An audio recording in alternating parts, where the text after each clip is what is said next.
Good morning, I'm Chris Jansing. Well, it looks like Mitt Romney will be the guy to take on President Obama in November. The last viable alternative, Rick Santorum, unexpectedly dropping out of the race yesterday. We will suspend our campaign effective today. We are not done fighting. We are going to continue to fight for those voices. Santorum never mentioned the name Mitt Romney, even though he called him to tell him the news.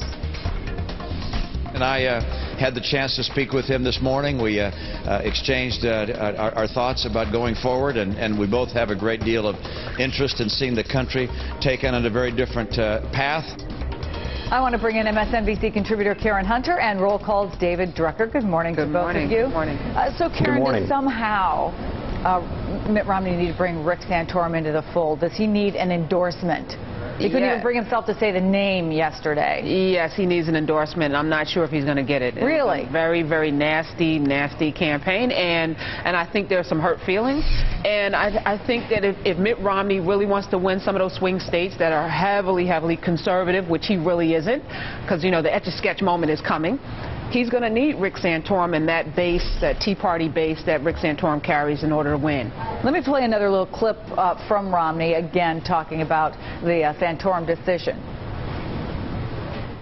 He will continue to have a major role in the Republican Party, and I look forward to his work in helping assure victories for Republicans across the country in November. We got to get that job done.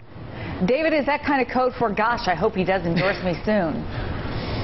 We've seen this movie before, Chris, and he will endorse. Feelings are raw. The primary is just ending.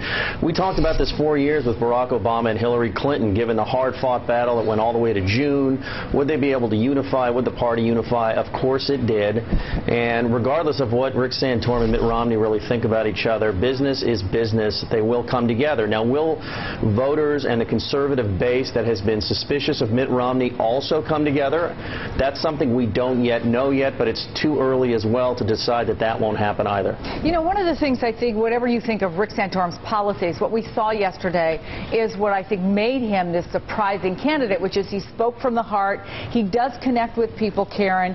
How does Mitt Romney start to first sort of repair the damage that's been done by a tougher than he expected primary fight? And then you have this poll yesterday that comes out and it says in terms of likability, Mitt Romney is 40 points behind. That's why Rick Santorum was able to change. Yeah, well, first he needs to get a personality transplant, which I don't think they offer anywhere, so that's tough. And I think maybe he could do some work in being more authentically who he is. He's the guy with the elevator for his cars, who puts his dog on the roof.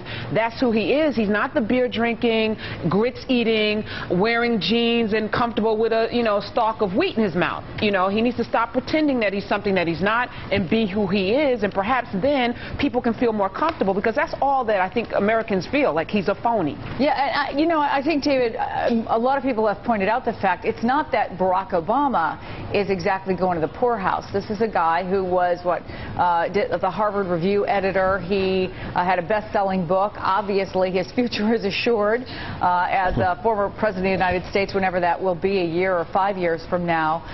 But there is this authenticity question that lingers for Mitt Romney. What does he do about it? I think he just needs to be himself. I do agree that the likability numbers are problematic, but it's something that he can repair. And I also think you have to understand that he has been fighting off both Democrats and the left and Republicans and the right, and he's in a much better position now going head-to-head against the president to have at least a unified party behind him, only get attacked from one direction. It's much easier to be likable when not everybody hates you. It is important, though, as Karen pointed out, for him to just be who he is. I don't think he needs a personality transplant. I don't think he needs to all of a sudden become warm and fuzzy. But if people believe that what they're getting is the genuine article of what he offers, then if the campaign shapes up in a way that's advantageous for him, he can take advantage of it. I want to bring in conservative Richard Land, who is, of course, president of the Southern Baptist Convention's Ethics and Religious Liberty Commission. Richard, good morning. Good to see you. Good morning. I think there are two issues here, really. One for Mitt Romney is about about the personality. The other one is the issues and conservatives who have real problems with the way he has talked about some of the things that are very important and maybe changed his position on that. Here's why it's so important. 7% more self-identified Democrats voted in 2008 than Republicans. The enthusiasm clearly 3 years ago was with Barack Obama. So can Mitt Romney bring lukewarm conservatives into the fold? It's not that they're going to vote for Barack Obama, but might they stay home?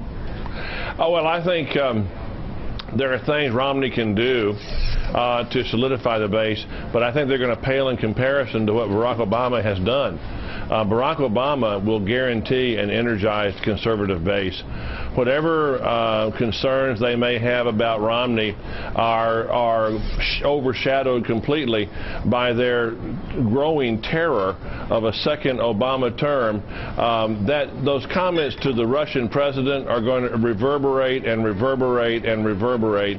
The suspicion among social conservatives is there's a real radical inside Barack Obama that's going to come out the day after the election, and they are very, very fearful of that, and that will energize the conservative base around Romney unless he drives it away by doing foolish things like picking a non-social conservative running mate. Well, I want to talk to you a little bit more about his running mate possibilities, but do you really think it's enough to be against Obama as opposed to for who your candidate is? I think it certainly helps in this case. And remember, being for Santorum does not necessarily mean you were anti-Romney. Romney was already getting about 40% of evangelical votes in the Republican primaries. And I know lots of folks who supported Santorum who are going to have no problem supporting Romney against Barack Obama. In the Times, Nate Silver suggests that Rick Santorum is reasonably well vetted, I would say very well vetted. He comes from a swing state, which might make him a VP pick.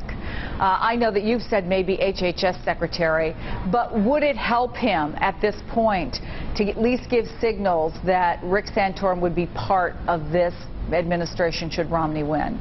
I think that when he says that Santorum is going to have a significant role to play in the Republican Party, I think that there needs to be a clear, demonstrable sit-down where they have a rapprochement and where Romney is listening to Santorum and Santorum is listening to Romney, and out of that, Santorum is considered for a significant role. I think he'd make a great vice presidential nominee. I think Marco Rubio would. I think there are lots of people. You know, the comment has been that the Republican bench is stronger than the first string, and it's from that bench that you're going to find the vice presidential nominee. So you're suggesting that there's somebody out there on the bench who is stronger than the nominee, Mitt Romney? Well, I think, for instance, Marco Rubio would bring an excitement to this ticket that it doesn't have with just Mitt Romney. Marco Rubio is one of the more remarkably charismatic and talented people in politics that I've met in the last 10 years. So he needs that. Mitt Romney needs that. You think without it, he's in trouble? Well, I think any ticket would benefit from Marco Rubio. But in general, you think that you know, there's two schools of thought. You know this very well, Richard. You've known the political game for a long time. There are people who think, with rare exception, vice presidents have rarely made the difference or will make the difference. Do you think that Mitt Romney needs that right pick to make the difference for him?